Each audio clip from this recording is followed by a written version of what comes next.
Welcome to Tuning In. I'm your host, Bianca Lamus.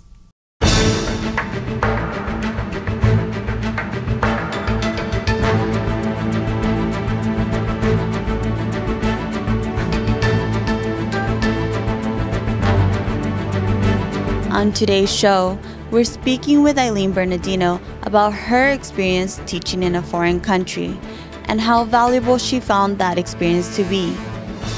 Also joining us today is the Cal State Long Beach American Language Institute coordinator, Nina Ito, to speak about a program offered here at the beach that prepares people who may want to go overseas to teach English. From baby boomers to millennials, college for young adults has meant finally going into the real world. Although, for many, this means an enormous transition and even pressure. On today's show, we're taking a look at a unique trend that's making this giant step a lot more exciting. Take a look. Every year, hundreds of thousands of graduates receive their degrees, almost all with high hopes of entering the workforce. Although, with today's economy, unemployment and underemployment is a big reality for those recent grads. This shortage of job opportunity has created an adventurous trend amongst graduates who are willing to go overseas and teach a second language in order to secure a job after graduation. Senior Communications major Amanda Avelar shares more. The program that I am going to do in Spain is actually through the Department of Education in the Spanish Ministry. And they offer really great benefits. They offer a monthly pay and as well health care for every month. That way you can support yourself while you're out there. In recent years, American citizens living overseas surged from 1% to 5%. Senior Amanda Avelar explains that this trend is no surprise to her, since she already has family members who have taken the leap to work abroad, and current friends who are interested in joining her as well. But as enthusiastic as she is about teaching English abroad, she doesn't think this program is for everyone. It all depends on what country people want to go. With this program, it is specifically Spain. And so if you like great weather as well, the party life, I guess you can say, then you'll definitely like the location. But if you are not into teaching or being around children, maybe this is not the program for you, since on your everyday basis of work, you do work with children. Eileen Bernardino, now a graduate student working at the Study Abroad office, is one of many who went abroad to teach English and now has returned, putting those skills to good use here at home. In studio today, Eileen is here to share more about her experience teaching in Japan. Now in studio, I'm talking to Eileen Bernardino, a graduate assistant at the Study Abroad office. Eileen, thank you for being here today. Thank you for having me. So this trend amongst graduating seniors to go abroad and teach a second language is an awesome opportunity, which you actually took a couple years back, and you planned to do a year abroad, but you stayed a little bit longer. Yes, I did. You can do your contract year to year. For tax purposes, it's usually best to stay for 2. I'm not a tax expert, so I can't explain why, but initially I did want to stay for a short time, but I ended up staying for 5 years. That's quite a bit of an extension, huh? Yeah, so the first time I decided to extend in my 3rd year was because I wanted to see my students graduate. So I taught junior high school. It takes 3 years, so the students I started with in their 1st year, I was there the 2nd year, and I wanted to see them all the way through to the 3rd year to see them graduate.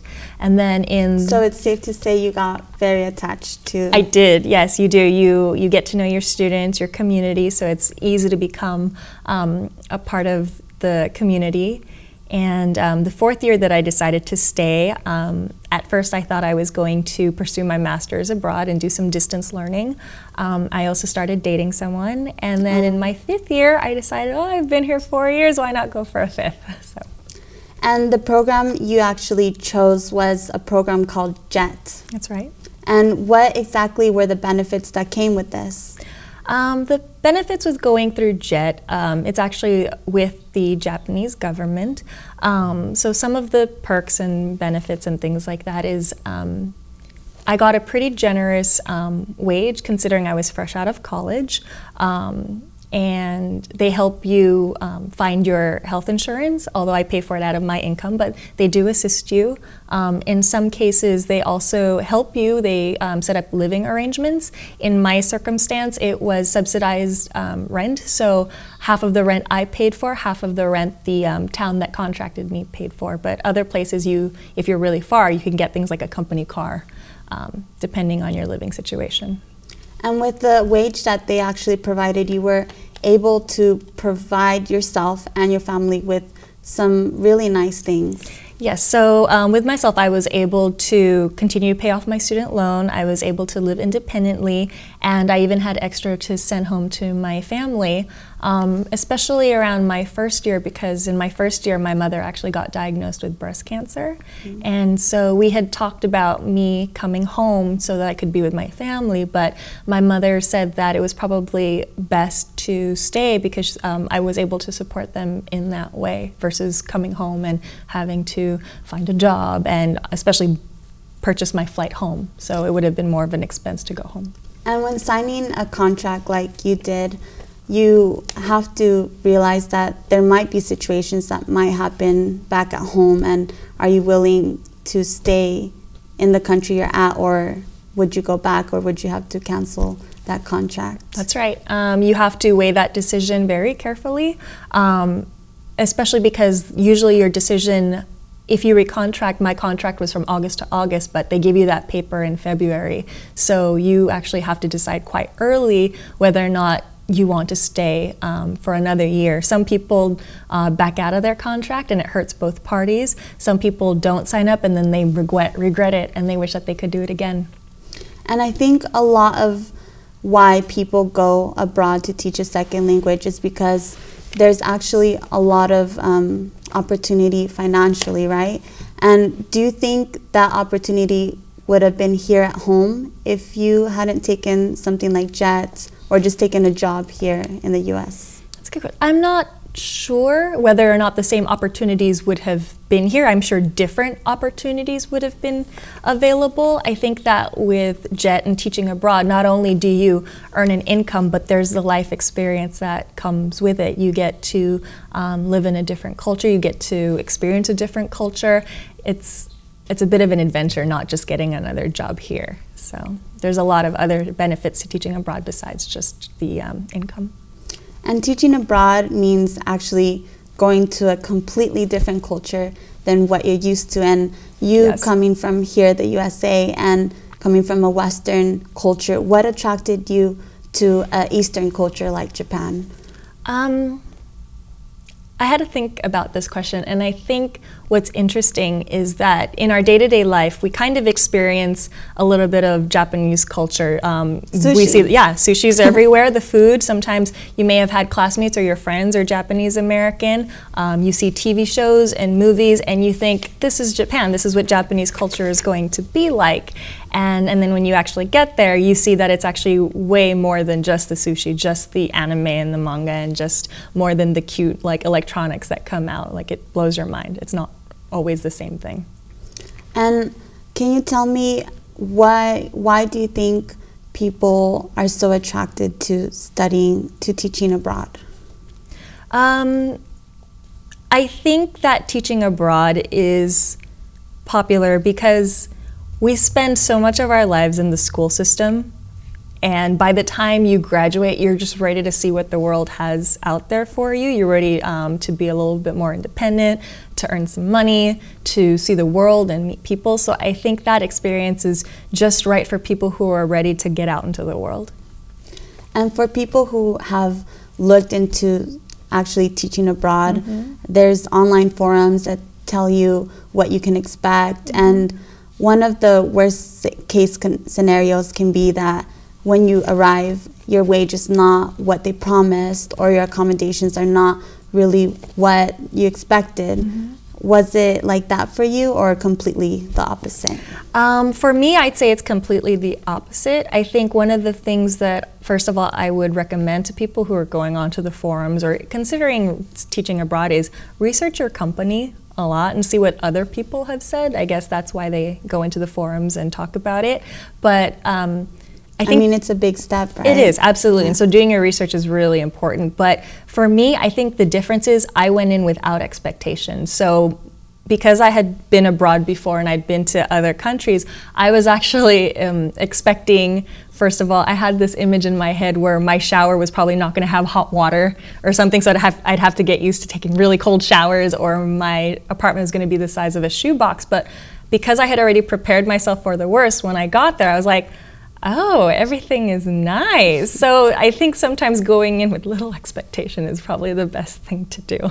And were you actually placed in a more countryside type of city or in a big city like Tokyo? That's another one of our misconceptions and things like that when we go abroad is we see you know, whatever pop culture and media and movies show us, and we always think that all of Japan is going to be cities like Tokyo or things like that. But I was actually situated in kind of a suburban area, and I had access to a huge city like Osaka. It was about an hour away from train. And but again, my expectations going in is I thought I was either going to live in a really like urban place like Tokyo, or I was probably going to be off in the mountains of Japan somewhere and learning, you know, how to make tea and things like that. But I was actually, it's a suburban area. You don't feel the difference, except that just certain things are different. But it was a small town, and it was really nice actually to get a different feel from LA life. Yeah, I must. So, yeah. I would agree. And you mentioned earlier that you actually brought back some gifts from Japan. A lot. So that's actually a trait of Japanese cultures. They give a lot of gifts, and it's really nice. And you kind of get into the habit of giving gifts back as well. It's kind of a tradition that I've also brought here. I'm constantly giving people gifts, and they're like, "What is this for?" But I did receive some very sentimental gifts and mementos from my time abroad. And when you go abroad, what would be one of the most valuable, maybe, pieces of advice that you would give to people who want to go and teach English in a different country? I think that if you want to teach English abroad in another country, I think my big piece of advice is to, of course, they want that interaction with somebody not from that country, and so go in showing them, you know, the best of yourself. But at the same time, when you go abroad, realize that you have a very Western way of thinking about how education is, how your learning is, and that it may actually conflict with how that culture does their thing. So sometimes you're almost hitting your head against the wall. It's like, it's so different, but be flexible, be adaptable, observe the culture and what they do, and don't always assume your way is the right way. And I think that's a great piece of advice. And I'd like to thank you for sharing your adventurous experience with us here at Tuning In. My pleasure. Now, when we come back, we have Nina Ito, an academic coordinator for TEFL certification, an exciting program here at the beach that trains their students how to teach a second language. They said I would die. My doctor told me I had ALS. They said I wouldn't live to see my kids grow up. But their doctors were wrong. Multifocal motor neuropathy, referred to as MMN, is a rare disorder that progressively weakens muscles in the extremities and is often mistaken for other serious neuropathies, as well as the ultimately fatal condition known as ALS or Lou Gehrig's disease. But unlike those disorders, MMN affects only lower motor nerves and has no sensory involvement. Symptoms tend to be asymmetric and characterized by weakness, cramping, twitching, or muscle atrophy, usually beginning in the hands. Disease progression depends on the length of time the patient remains without the correct MMN diagnosis. With early diagnosis and treatment, most MMN patients continue doing the things they enjoy. Cooking. Gardening. Spending time with my family.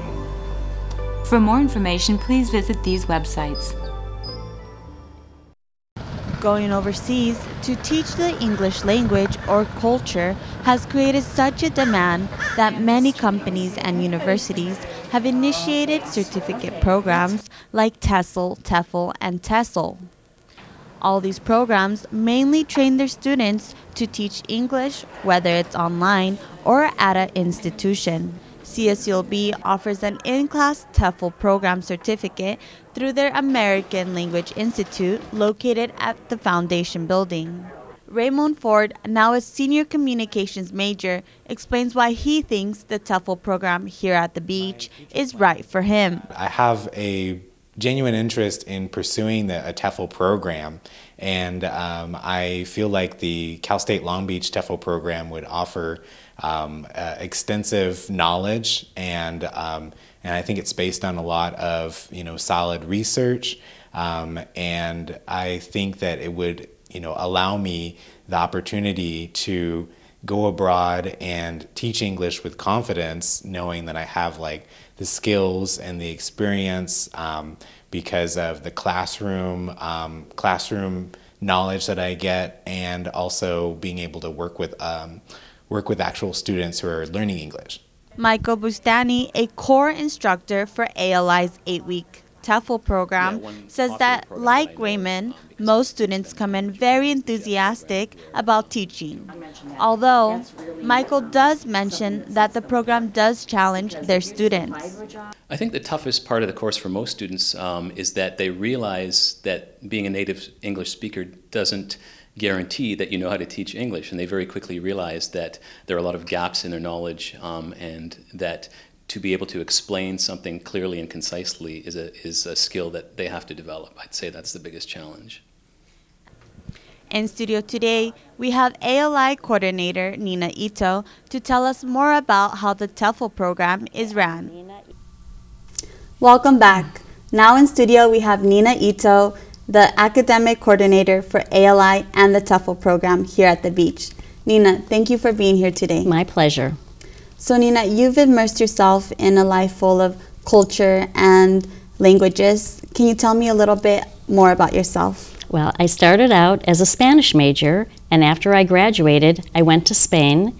And when you go to another country, basically the only job you can do is teach English. So I started to teach English, and I fell in love with it. I ended up staying in Spain for 8 years. 8 years, that's a really long time. Mm-hmm. And then I came back, got my master's degree in teaching English as a second language, and this has been my career. So here on campus, I've been here almost 20 years with the American Language Institute. We have international students here from all over the world learning English, and I was thrilled when we were able to start the TEFL program in 2009, because now we could share our enthusiasm for having gone abroad with new trainees. And as the coordinator of TEFL, what exactly do you do? Mm-hmm. The co-coordinator and I are very involved with the TEFL trainer and the trainees. We see the trainees every day in their classroom. We organize their schedule. We get the guest speakers to come in. We even get professors from this campus to come and share their expertise with the trainees. We set up their tutoring schedule with our students. We arrange for classroom observations where the trainees go in and serve as teachers' aides with our students. And at the end of the 8-week program, we set up their practice teaching in our classes. So in general, we serve as mentors to the trainees. So it seems that you have a lot of interaction with your students. Mm-hmm. That's what sets our program apart. And how gratifying would you say that is for you? Oh, I love it. I love it. I work with international students every day, and so now working with the trainees to get them ready to go abroad, it's one of my favorite programs. And TEFL actually stands for Teaching English as a Foreign Language. Correct. And it's actually, it doesn't have so many students in it. It's about 18. Right. The maximum number of students, of trainees in our program is 18. We like to keep the number small so there's more interaction. And we have our program in the summer, and this year we're going to also have it in the fall because it's been so popular. If anyone is interested in the program, please check out our website at ccpe.csulb.edu/TEFL, and there's the registration link there and other information about the program. And because in today's show we're talking about how it's such a trend to go abroad and teach a second language. How have the numbers increased at your office for people who are actually interested in the TEFL program? When we started in 2009, we had a small group, but every year since then it's grown.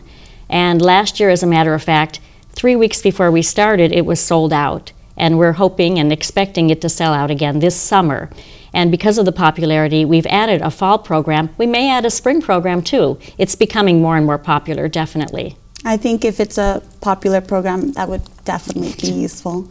But I asked Nina the same question, but what is your opinion about the trend and why students are so attracted to going abroad and teaching English as a second language? Well, we know that right out of college, sometimes it's hard to get that first job. So students are thinking that going abroad for a year, getting experience abroad, will beef up their resume. And when they come back, having a year of experience abroad will make them stand out from other applicants. It will be something very valued to have for the rest of their lives, actually. So for these jobs, actually, a lot of them don't require you to be TEFL certified, but why do you think it's valuable? That's true. You can get a job teaching English abroad. Most companies and schools abroad do require a bachelor's degree. Definitely. So that's the baseline. But now more and more ads for jobs overseas are requiring some training, and they usually stipulate that the training should be at least 120 hours. There are many TEFL courses. Some TEFL courses are only 10 hours, 15 hours. So the international standard seems to be 120 hours, and our program surpasses that because we have 160 hours. We offer 160 hours in 8 weeks, and with that training, our trainees are set up to get a better job than those with no training.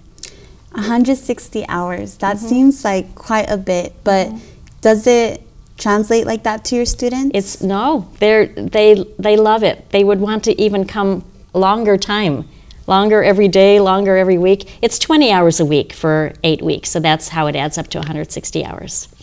And what are some of the unique resume building that your program offers? I know you mentioned an e-portfolio. Right. When most people apply for a job, they submit a cover letter and their resume. But the trainees in our program make an e-portfolio. E-portfolio stands for electronic portfolio, and it's basically a website, their own website, that showcases everything that they've learned and everything that they've done in the program. So in addition to having their cover letter and their resume and a letter of recommendation, the e-portfolio has many photos of them interacting with our students. We take many photos, candid photos of them when they're working with our students.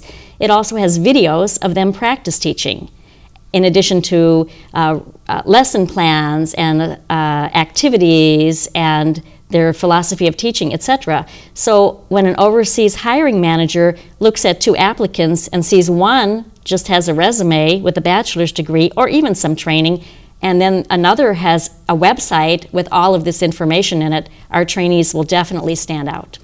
And what aspect of the e-portfolio is the favorite aspect for your students? The photos and the videos, because if in other TEFL programs, in today's time, right, because in many other TEFL programs or with no training, you don't have that hands-on experience. You don't have the interaction with students generally. So with all of the photos, they just makes them look like they're professional teachers already, even after 8 weeks. And how many years has your program been? Since 2009, so this will be our 6th year. And how have you seen your program develop within those years? Well, we've got a lot more enthusiasm because a lot of the guest speakers have come back year after year. And we also have panel discussions. Many of the instructors at the American Language Institute here on campus have gone abroad. So we've had panel discussions where our instructors talk to the trainees and tell about their country, whether they've taught in Taiwan, Japan, Turkey, Spain, wherever. My experience was in Spain. The co-coordinator's experience was in Costa Rica, and the trainer's experience was in Japan. So we have a lot of stories to share. So just the enthusiasm has been building over the years. And TEFL isn't just for students here at the beach, right? It's Correct. also open for Yes. for people maybe that Yes. have graduated or... Yes, we've had people come from other states and even other countries to take our program. What is one of that? We've What is one of those countries? Mexico and Korea and other states or other parts of California for sure. How have they found our program The here? internet. The internet, yes. And if you had one piece of advice for students who are going to enter the TEFL program, what would it be? Just go for it. Don't be shy. And actually, you can't be shy in the program. Even if you are shy, within the first week, you are actually standing up and teaching something. Even the first few days, the trainer will have them standing up so they could feel comfortable in front of a class. And then after a few weeks, they're just so used to it. Actually, after the first interaction with students, the trainees are on cloud 9. They're so happy trading their stories of what their student did or what they talked about. So they're just very thrilled with the experience. And what are some of the jobs that your past students have come back and told you that they were able to get because they took the TEFL program? Well, most of our students have gone to Asia. Some of them have gone to Europe too. And they've taught anywhere from a business school, business English, to high schools, grade schools, to conversation schools, language schools, all over the place. One of the trainees is now in Korea, in her second year in Korea, and in her school there are 1,000 students, and she's the English teacher for 1,000 students. And I really think that the TEFL program is actually an amazing thing that people can do if they maybe feel a bit nervous about graduating. So I'd like to thank you for being here today. And thank you once again for watching. I'm Bianca Lemus, and thank you for tuning in.